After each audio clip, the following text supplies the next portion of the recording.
اور آخر تم کہاں پھرائے جا رہے ہو؟ افلا فاناتو سے کہاں تم پھرائے جا رہے ہو؟ یعنی جو حق آ گیا اس کے بعد تو کچھ بھی نہیں بچا سوائے گمراہی کے. اگر پھر بھی تمہاری سمجھ میں نہیں آتی تو اس کا تو اللہ تبارک و تعالیٰ سمجھا اتنی، آپ صلی اللہ علیہ وسلم کی زبان اتنی ان کو باتیں سمجھا دی، اور پھر بھی کوئی ہر درمی سے سمجھنے کے لیے تیار نہیں. تو پھر اللہ تبارک و تعالیٰ تو یہی ہے کہ جیسے وہ بار اللہ تعالیٰ نے ہر جگہ سمجھایا ہے، سورہ مومنون میں صلی اللہ وهو الذی انشأ لکم السمع والابصار والافئدہ قلیلا ما تشکرون. وہی ہے جس نے تمہارے لیے کان اور آنکھیں بنائے، آنکھیں اور دل بنائے، پھر تم کم شکر ادا کرتے ہو. جیسے سورہ انعام میں ہم پڑھا ہے قل ارأیتم ان اخذ اللہ سمعکم وابصارکم وختم علی قلوبکم من الہ غیر اللہ یاتیکم بہ. کیا تم نے دیکھا ہے کہ اگر اللہ تمہاری سماعت اور تمہاری نگاہوں کو لے لے اور تمہارے دلوں پر مہر کر دے تو الگ سے کون سا معبود ہے جو تمہیں چیزیں لا دے. انظر کیف نصرف الآیات ثم هم یصدفون. دیکھو یہ کیسے آیات کو پھیر پھیر کے بیان کرتے پھر وہ منہ موڑ دیتے ہیں. اس طرح اللہ تبارک و تعالیٰ کلمات کذالک حق کلمۃ ربک. اس سے پہلے کہ یہ جو بتایا کہ تو صرف کیوں آتے تم کدھر تم پھرائے جا رہے ہوتے. اس کے اس کا مطلب ہے کہ یہ خطاب جو عام لوگوں سے اور ان سے یہ سوال نہیں کیا جا رہا کہ تم کدھر پھرے جاتے ہو، بلکہ کہا یہ جا رہا ہے کہ تم کدھر پھرائے جا رہے ہو. تو اس کا مطلب ہے کہ اس سے صاف ظاہر ہوتا ہے کہ کوئی ایسا گمراہ کن شخص یا کوئی گروہ موجود ہے جو لوگوں کو صحیح رخ سے ہٹا کر غلط رخ کی طرف پھیر رہا ہے. اسی بنا پر لوگوں سے اپیل کیا جا رہا ہے کہ تم اندھے پن میں غلط رہنمائی کرنے والوں کے پیچھے کیوں چل رہے ہو. اپنی عقل سے کام لے کر سوچتے کیوں نہیں کہ جب حقیقت یہ ہے تو آخر تمہیں کدھر چلایا جا رہا ہے. جگہ جگہ سے موقعوں پر قرآن میں اختیار کیا گیا اور ہر جگہ گمراہ کرنے والوں کے نام لینے کے بجائے ان کو مجہول کے صیغے میں بیان کیا گیا تاکہ وہ پردے میں چھپا دیا گیا تاکہ اگر ان کے موقدین جو ماننے والے ہیں اگر ٹھنڈے دل سے اپنے معاملے پر اس کو غور کر سکیں اور کسی کو یہ کہہ کر اشتعال دلانے ان کو دماغی توازن بگاڑنے کا موقع نہ ملے کہ دیکھو یہ تمہارے بزرگوں اور تمہارے پیشوں پر چھوٹیں کیے جا رہے ہیں، ان کا نام لے لے کے ان سے کہا جا رہا ہے کہ وہ تمہیں صحیح راستے سے بھٹکا رہے ہیں. تو یہاں پہ اللہ تبارک و تعالیٰ نے ان کو بتا دیا کہ کہاں پھرایا جا رہا ہے کہ تمہیں غلط راہ پہ بھٹکایا جا رہا ہے، تمہاری سمجھ میں نہیں آ رہی، تم بھٹکایا جا رہے ہو. اس لیے کہا جا رہا ہے کہ تمہیں فَأَنَّتُ سے کہاں تم بھٹکایا جا رہے ہو، پھرایا جا رہے ہو.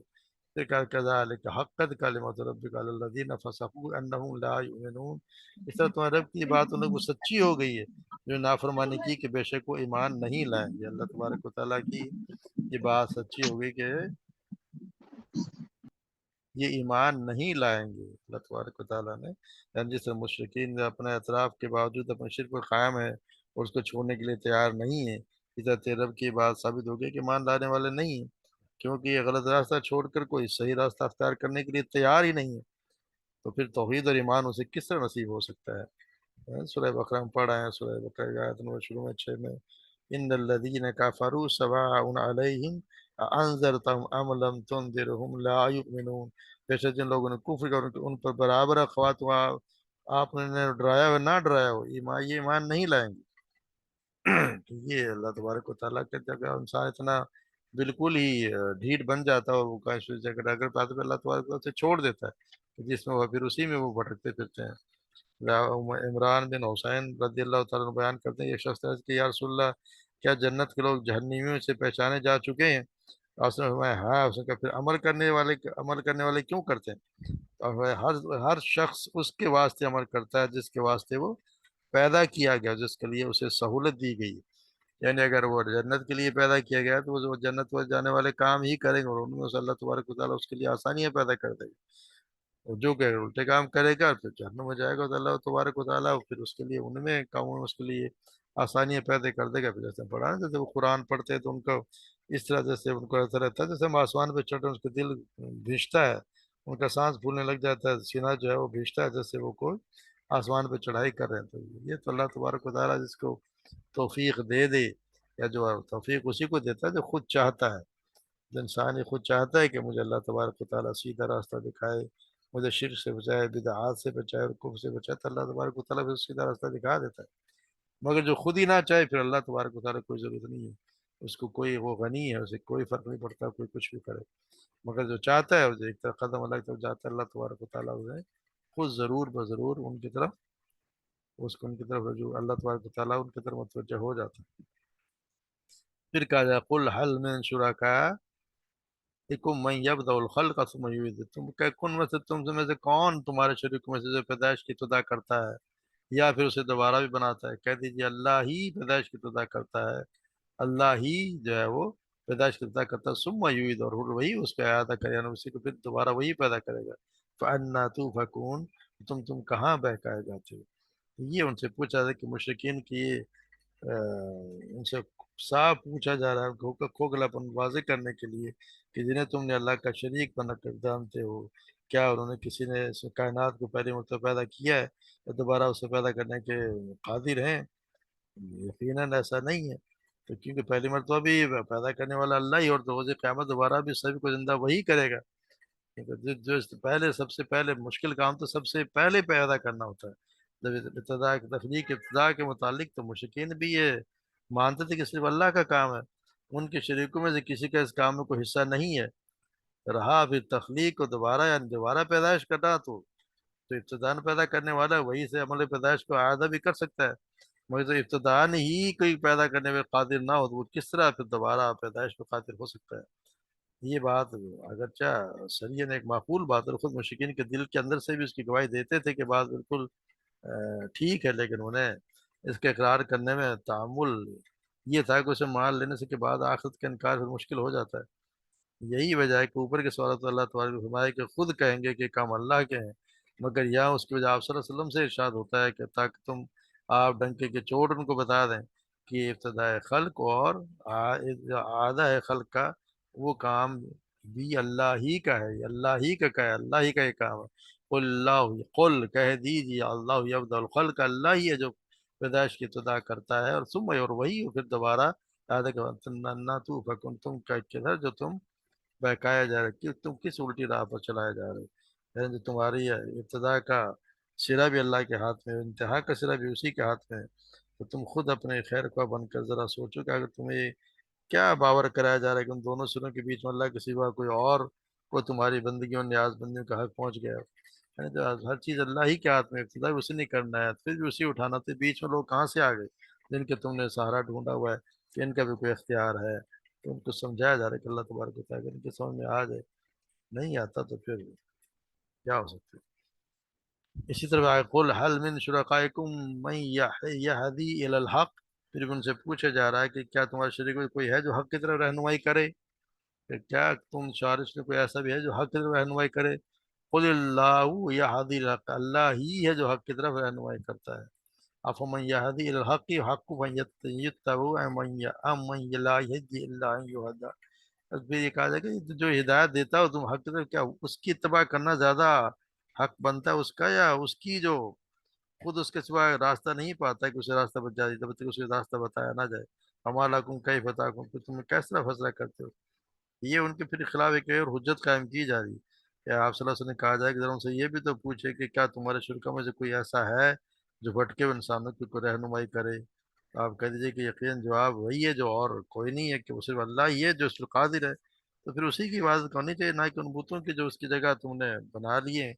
تو یہ بھی انہیں سے پوچھا جا رہا ہے کہ کوئی رہنمائی کرنے والا ہے؟ تو یہ ایک نہایت اہم سوال ہے جس کو ذرا غور پہ سے کرنا چاہیے کہ دنیا میں انسانوں کی جیسے ضرورتوں کا کوئی دائرہ صرف اس حد تک محدود نہیں ہے کہ اس کو کھانے پینے اور پہننے اور زندگی بسر کرنے کا سامان بہم پہنچے اور کوئی مصائب سے یا آفات سے نقصانات سے وہ محفوظ رہے، بلکہ اس کی ایک ضرورت جو رکھے سب سے بڑی ضرورت ہے وہ یہ بھی ہے کہ اس دنیا میں زندگی بسر کرنے کا صحیح طریقہ بھی معلوم ہو، اور وہ جانے کہ اپنے ذات کے ساتھ، اپنے قوت اور صلاحیتوں کے ساتھ اسے جو سر و سامان جو زمین میں جس کے تصرف میں دیا گیا ہے ان کے ساتھ وہ زندگی جو لوگوں کے ساتھ وہ زندگی رہ رہا ہے ان کی مختلف حیثیتوں کے ساتھ کا پیش آتا ہے، اور جو مجموعی طور پر نظام کائنات کے ساتھ جو اس کے مات ہر حال میں اس پہ کام کرنا ہے، تو پھر اس کا اس میں وہ جو بحثیت زندگی مضبوطی وہ کامیاب ہو، اس کی صرف کوشش و محنتیں غلط راہوں پہ صرف کر کے تباہی اور بربادی پر نہ پہنچ جائیں،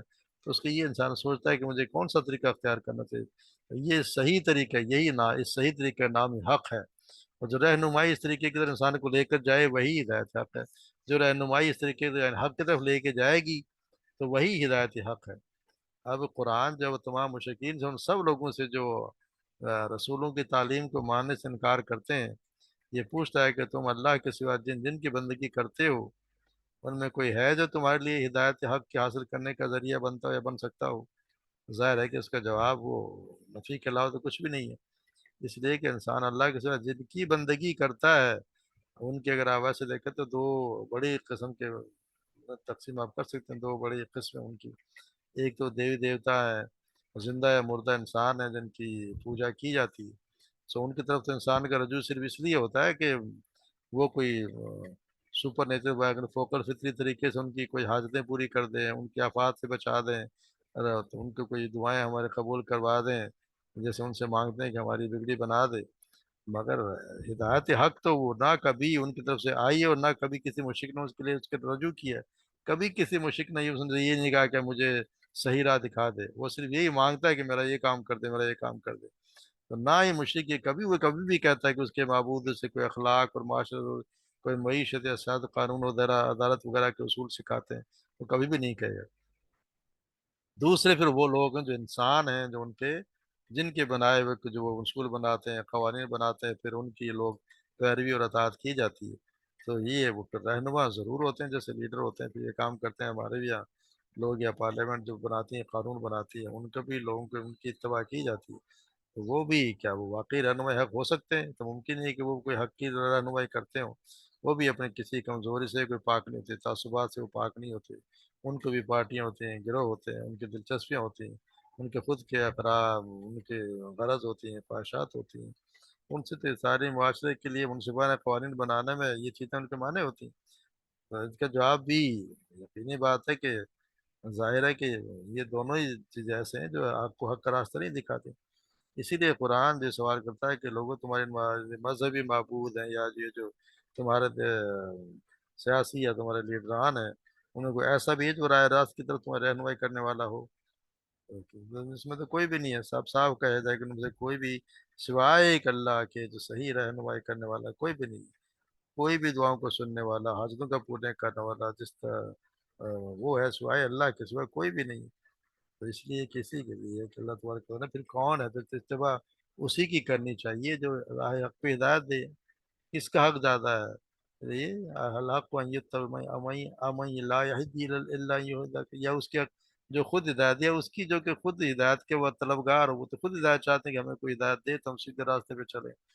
تو یہ ان سے کہا جا رہا پھر فما لکم کیف تحکمون، پھر تم کیسے تم یہ فیصلے کرتے ہو، تمہارے رہنمائی تمہیں کیا ہوتا ہے، الٹے الٹے تم فیصلے کرتے ہو؟ تو پھر یہ بتایا جاتا ہے کہ وما یتبع اکثرهم الا ظن، یہ جتنے بھی لوگ ہیں، جو اکثر جو لوگ ہیں، یہ وہ اپنے ظن یعنی گمان کی پیروی کرتے ہیں۔ اکثر لوگ میں قیاس و گمان ان کے پیچھے چلے جا رہے ہوتے ہیں۔ اذن ظن لا یغنی من اللہ من الحق شیئا، حالانکہ جو یہ گمان ہے اس حق کی ضرورت کو کچھ بھی پورا نہیں کرتا، اس کے مقابلے میں کچھ بھی کام نہیں، نہ ہی اس کا کوئی فائدہ دیتا، کوئی پورا نہیں آتا۔ ان اللہ علیم بما یفعلون، اللہ تبارک و تعالیٰ یہ جو جانتا ہے جو یہ کرتے ہیں۔ یعنی جن جن لوگوں نے یہ مذاہب اور جتنے بنا لیے ہیں دوسرے مذہب اللہ کے سوا، یا جو فلسفے انہوں نے تصنیف کیے، اور جنہوں نے کوئی زندگی گزارنے کے جو قوانین بھی لوگوں نے بنائے ہیں اپنے طرف، جو پارلیمنٹ قانون بناتے ہیں اور بھی جو بنائے ہوئے ہیں، آئین بنائے ہوئے ہیں، انہیں بھی ان کے کچھ علم کی بنا پر تو نہیں بلکہ گمان کی بنا پر انہوں نے بنایا ہوئے ہیں۔ جن کے مذہبی اور دنیا رہنمائی نے جو پیروی کی ہے، اور انہوں نے ان کو بھی جان کر اور سمجھ کر نہیں بلکہ محض گمان کی بنا پر ان کا اتباع کرنا اختیار کر لیا ہے۔ ہمارے یہاں بھی لوگ جو ہے گمان کرتے ہیں کہ ہاں جی ایسے بڑے بڑے لوگ جب یہ کہتے ہیں اور ہمارے باپ دادا بھی ان کو مانتے چلے آ رہے ہیں، تو اور ایک دنیا بھی ان کی پیروی کرے تو ضرور ٹھیک ہی بات ہوگی۔ کسی آپ سے اگر بات کریں کہ یہ بات آپ کہہ رہے ہیں یہ کہاں ہے، اس کی کوئی دلیل کہاں ہے، تو آپ کو یہ کہے گا جی دیکھ رہے اتنے بڑے بڑے لوگوں نے یہ بات کی، کیا ان کو یہ بات سمجھ نہیں آئی؟ پھر اسی پہ ڈال دیتے ہیں، کہتے ہیں کہ ہمارے امام صاحب کی یہ بات سمجھ میں نہیں آئی، ہمارے علماء کی بات سمجھ میں نہیں آئی، تو ہمارے باپ دادا کی بات سمجھ میں نہیں آئی، اگر وہ یہ کرتے ہیں تو یقینی بات ہے ٹھیک ہی ہوگی۔ وہ خود بھی سمجھنے کو تیار نہیں ہے، اس لیے اللہ تعالیٰ تبارک و تعالیٰ کہتے ہیں کہ یہ قیاس کے علاوہ کچھ بھی نہیں ہے، اس کی کوئی دلیل نہیں ہے، یعنی قیاس کرنے سے کوئی حقائق بدلتے نہیں ہیں۔ اس لیے اللہ کہا ہے کہ مشکل جانے کہ اللہ کے ان کے تمام مشکن اعمال کے ریکارڈ لا رہا ہے، اللہ تبارک و تعالیٰ دیکھ رہا ہے یہ کیا کرتے ہیں، اللہ تبارک و تعالیٰ یہ جانچ رہا ہے۔ اللہ تبارک و تعالیٰ کے ریکارڈ میں لکھا جا رہا ہے، جن کا بدلہ قیامت کے دن ضرور دے گا۔ اللہ تبارک و تعالیٰ قیامت کے دن ضرور ان کا بدلہ دیں گے۔ کہتے ہیں پڑھا ہے سورہ انعام میں، سیقول الذین اشرکوا لو شاء اللہ ما اشرکنا ولا آباؤنا ولا حرمنا من شیء، ان قریب وہ لوگ کہیں گے جنہوں نے شرک کیا کہ کیا اگر اللہ چاہتا تو نہ ہم شریک بناتے، نہ ہمارے باپ دادا اور نہ ہم کوئی چیز حرام ٹھہراتے۔ کذالک کذب الذین من قبلہم، اس طرح جھٹلایا ان لوگوں نے جو جن سے پہلے تھے، حتی ذاقوا باسنا، یہاں تک کہ انہوں نے ہمارا عذاب چکھ لیا۔ قل هل عندکم من علم تخرجوه لنا، کیا ان کے پاس کوئی علم ہے کہ تم اسے ہمارے لیے نکال لو؟ ان یتبعون الا الظن، اور نہیں مگر نہیں ہے کہ مگر وہ صرف اپنے گمان کے سوا ان کی کسی چیز کی پیروی نہیں کر رہے۔ وان انتم الا تخرصون، اور وہ اس کے سوا کچھ نہیں کہ اٹکل دوڑاتے ہیں، یعنی وہ اپنے گمان ہی میں لگے ہوئے ہیں، اسی کے پیچھے وہ چل رہے ہیں۔ اللہ تبارک و تعالی ہمیں صحیح دین کی سمجھ عطا فرمائے، اور ہمیں جو اللہ اور اللہ کے رسول نے جو بتایا اس کو سمجھ عطا فرمائے۔ کسی اور کی یا رسول کی بات آ جائے، پھر کسی کے گمان یا کسی کی تشریح، یہ ہمارے لیے جائز نہیں ہے کہ ہم اس پہ تکیہ کریں۔ جو اللہ کے رسول نے ہمیں بتا دیا، پھر وہی ہماری آخری بات اللہ کے رسول کی ہے، اس میں کسی کا اندازہ، کسی کا تشریح وہ کام نہیں آتی۔ جو اس کے اگر خلاف بات جاتی ہے تو اس کو رد کر دینا چاہیے۔ اللہ تبارک و تعالیٰ ہمیں صحیح دین کے سمجھ عطا فرمائے، اسی پہ عمل کرنے کی توفیق عطا فرمائے۔ وما علینا الا البلاغ۔